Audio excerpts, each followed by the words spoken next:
आइए आज हम 24 नंबर श्लोक देखेंगे। 24 नंबर श्लोक भगवान श्री कृष्ण के द्वारा कहा जा रहा है अर्जुन को संबोधित करके। हम कई दिनों से पढ़ रहे हैं आत्मा क्या है और शरीर क्या है ना।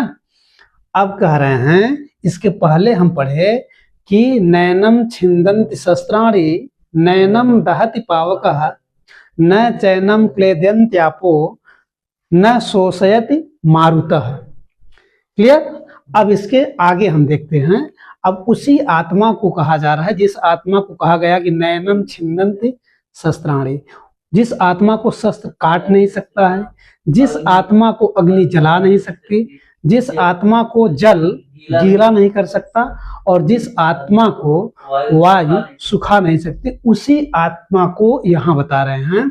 कह रहे हैं कि अच्छेद्यो अयम अदाह्यो अयम क्लेद्यो अक्लेद्यो अशोष्य एव च नित्यः सर्वगतः अस्थाणुर अचलो अयम सनातनः। क्लियर हुआ। कह रहे हैं कि अच्छेद्यो अयम अदाह्यो अयम अक्लेद्यो अशोष्य एव च नित्यः सर्वगतः अस्थाणु अचलो अयम सनातनः। अब कह रहे हैं कि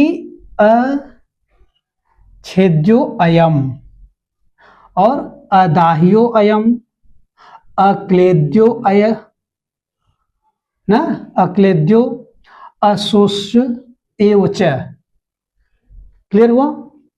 अब ये कह रहे हैं कि नित्यः सर्वगतः अस्थाणुर अचलः अयम और सनातनः।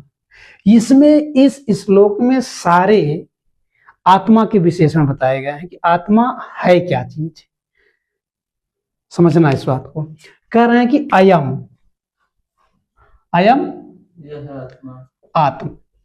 आत्मा और यहां भी अयम ना, और कहां है अयम, और यहां भी अयम। क्लियर हुआ। अब ये बार बार अयम अयम क्यों कह रहे हैं? तो अब बार बार अयम कहने का मतलब इस आत्मा पर जोर दे रहे हैं कि जिस आत्म तत्व को तुम समझ नहीं पा रहे हो, जिस आत्म तत्व को कह रहे हो कि इसको जो है मार देंगे तो मर जाएगी, युद्ध में क्या होगा, या तो हम मारे जाएंगे या हमारे सगे संबंधी मारे जाएंगे। तो अगर हम मारे गए तो भी आत्मा मर गई, हमारे गुरु द्रोणाचार्य या भीष्म पितामह मारे तब भी आत्मा मारी जाएगी। तो वही कह रहे हैं कि अयम अयम आत्मा, यह आत्मा कैसी है? अच्छेद्यो, जो छेदने योग काटने योग नहीं है। इसके पहले कहा गया ना कि नैनम छिन्दन्ति शस्त्राणि, तो वही चीज कह रहे हैं कि इस आत्मा को, यह आत्मा कैसी है? कहा कि अच्छेद्यो अयम। अच्छेद्य कह पूछेगा, अच्छेद्य कह आत्मा, जिसको हम टुकड़ा नहीं, जिसको हम काट नहीं सकते हैं, ऐसी कौन है? अयम, यह आत्मा। और कैसी है? अयम अदाह्यो, दाह माने जलाना, अदाह्यो मतलब न जला पाना। इस आत्मा को अग्नि जला भी नहीं पाएगी, अर्थात यह अदहनीय है, अदाहक है। और कैसे है? कहा कि अक्लेद्यो और अशोष्य एव च माने और कैसी है आत्मा? तो कह रहे हैं कि अक्लेद्य, अक्लेद्य जो गीला नहीं की जा सकती ना, जिसको हम गीला नहीं कर सकते हैं, अक्लेद्य है।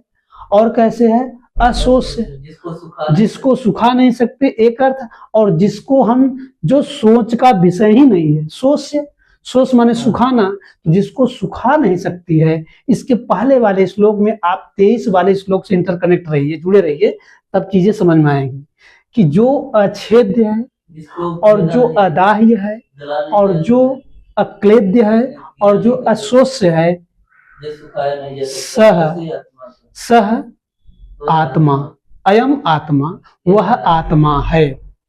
अगर कोई पूछता आत्मा क्या है, तो आत्मा की ये डिफिनेशन है, परिभाषा है कि अच्छेद्यो अयम अदाह्यो अयम अक्लेद्यो अशोष्य एव च। क्लियर।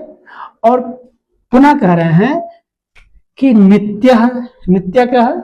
आत्मा, आत्मा कैसी है? नित्य है, सर्वगतः है, सब जगह व्याप्त रहने वाली है। ऐसा नहीं है कि हमारे अंदर है आपके अंदर नहीं है।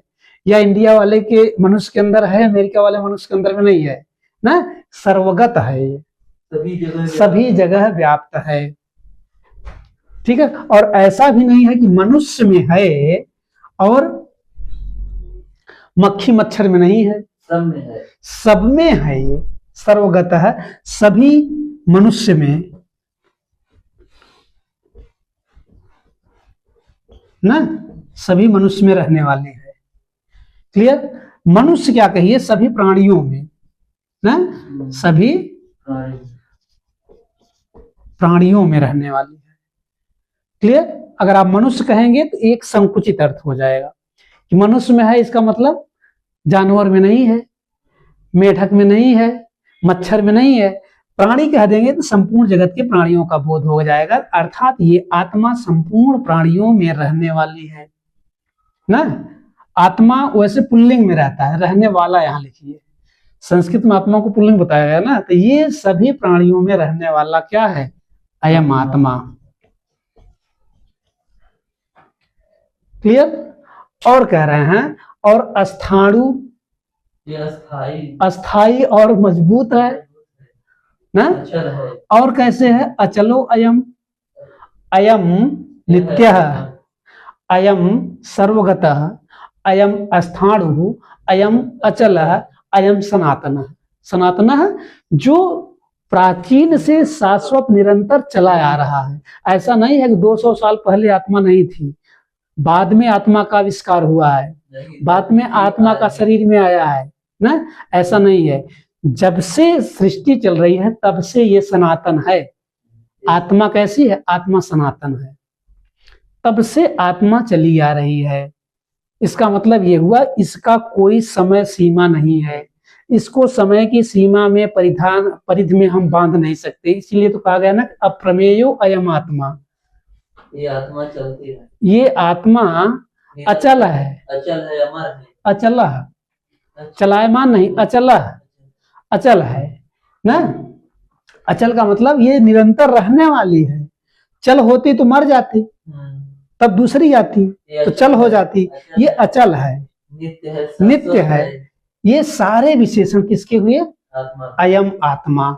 अयम आत्मा अच्छेद्य, अयम आत्मा अदाह्य, अयम आत्मा अक्लेद्य, अयम आत्मा अशोष्य, और अयम आत्मा नित्यः, अयम आत्मा सर्वगतः, अयम आत्मा अस्थाणु, अयम आत्मा अचलः, अयम सनातनः। ये आत्मा, इन सारे विशेषणों से युक्त कह आत्मा, आत्मा। क्लियर? तो हम मिलते हैं 25 श्लोक के साथ।